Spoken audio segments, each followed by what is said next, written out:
The AA warns of possible spike in fuel prices. This is as a result of closures at Grangemouth and other refineries in Europe.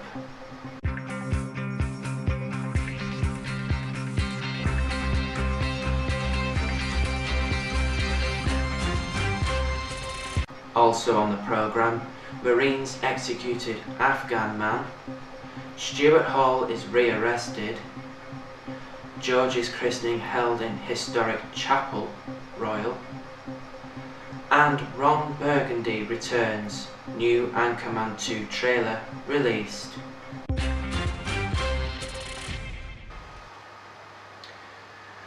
Welcome to GAP News. I'm Gary Pendlebury. The petrochemical plant at the Grangemouth oil refinery in Falkirk is to close after a bitter dispute between the company and a union over pay and conditions. But the refinery will remain open. The Prime Minister's official spokesman has said that the fuel supplies are continuing to be delivered despite today's decision to close part of the Grangemouth plant. Of course, government has contingency plans for a range of scenarios, as you would expect, he added.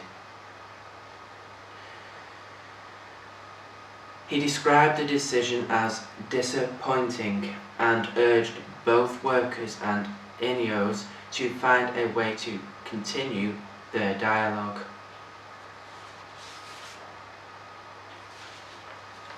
Other news abroad, and a Royal Marine on active duty in Afghanistan shot dead and injured captured Afghan national in 2011, a court-martial has been told today.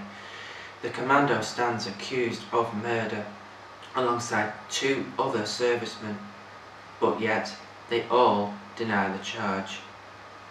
The court heard that a command post had come under fire from what was believed to be 2 insurgents, and the Apache helicopter had been sent from Camp Bastion. An insurgent was spotted in an open field, and the Apache fired 139 30mm rounds at the insurgent, the prosecution told the court-martial.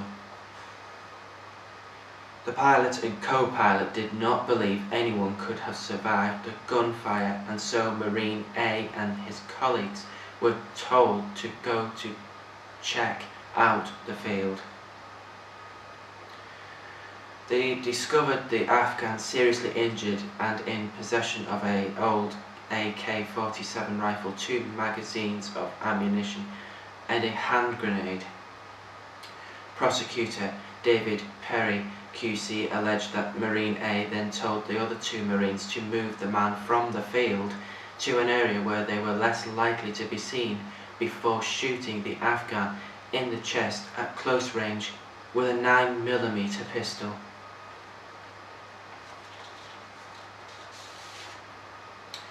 Broadcaster Stuart Hall has been rearrested and taken from prison to be questioned over further historical allegations.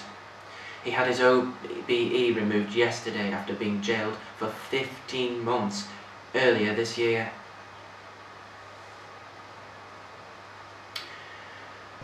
Still to come on the programme,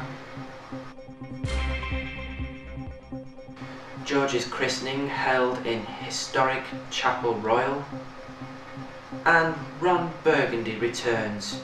The new Anchorman 2 trailer is released. All that after the break.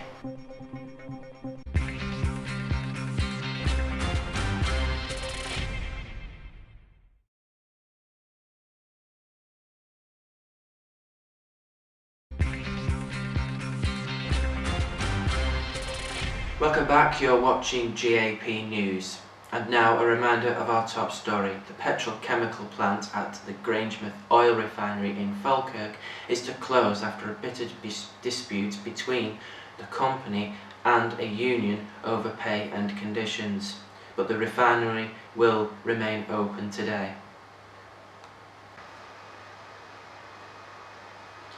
Now, the Duke and Duchess of Cambridge will present their son, Prince George, for baptism this afternoon at 3 p.m. The couple have eschewed the traditional venue of the music room inside Buckingham Palace and in favour of the Chapel Royal inside St James's Palace. The intimate venue will host 60 guests, including the Queen, the Duke of Cambridge, the Prince of Wales and the Middletons, and other friends and family from both of the sides. The couple both have an intimate connection with the historic chapel. It is where Kate received communion before her wedding back in April 2011. It is also where the body of Diana, Princess of Wales, lay for her family and loved ones to pay their private respects before the very public funeral in Westminster Abbey in 1997.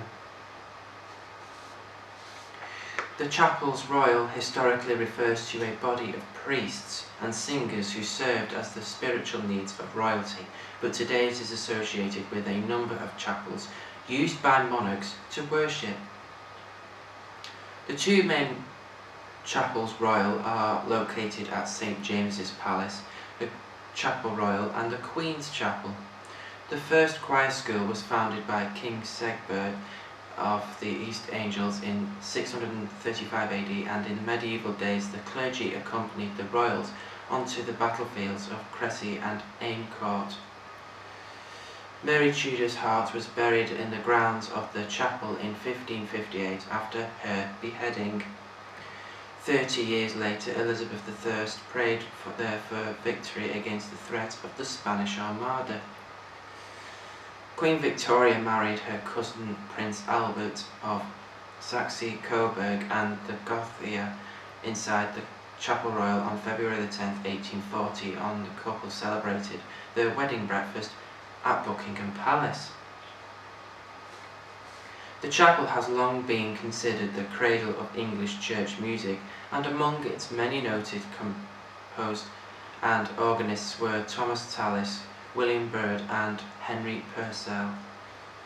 Formal photos will be taken after the service, and a historic picture will be released featuring the Queen with the three heirs to the British throne, Prince Charles, Prince William and Prince George.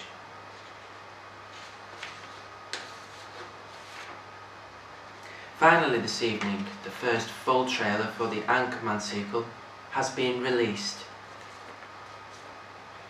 Anchorman, The Legend Continues will see the Channel 4 news team, led by Will Ferrell's Ron Burgundy, reunite to launch a 24-hour news channel in New York in the 1980s.